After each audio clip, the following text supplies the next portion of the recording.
Welcome to today's Daily Thoughts as we look at the last petition in the Lord's Prayer.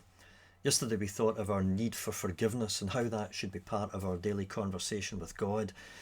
But this last request shows us that alongside seeking God's forgiveness for sins that we have committed, we also ask for deliverance and protection from falling into sin in the future.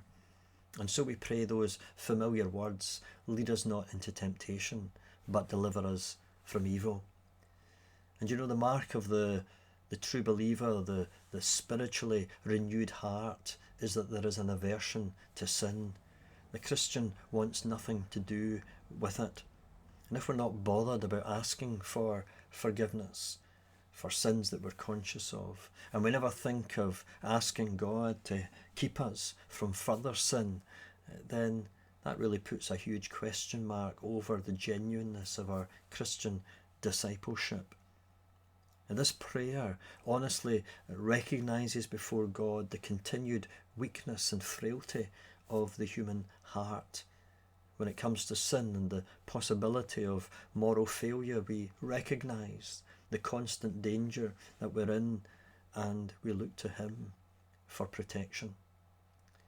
And yet this prayer has led to a great scratching of heads over the years. It can appear puzzling and confusing. Why would we ask God not to lead us into temptation? Surely He would never do that anyway. Would it not make more sense to ask God to keep us out of temptation rather than suggesting that He would ever lead us into it?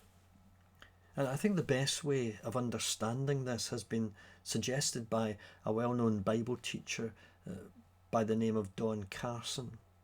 And he sees this as an example of Jesus employing a figure of speech, that has the technical name litotes, but we don't need to bother about that. But a figure of speech that is used for rhetorical effect, that emphasises a point by stating a negative in order to affirm a positive. Let me give you an example of what I mean by that. We might say after we've just eaten a meal, that wasn't too bad. And what we mean by that is we thought the meal was rather excellent, but we put it in the negative. And so when Jesus gives us this prayer, lead us not into temptation, the negative, lead us not into temptation, is there to emphasise the positive. In other words, the sense of the prayer is, no, don't lead us into temptation, but instead lead us far away from it. Lead us into situations where, far from being tempted, we'll be protected and kept righteous.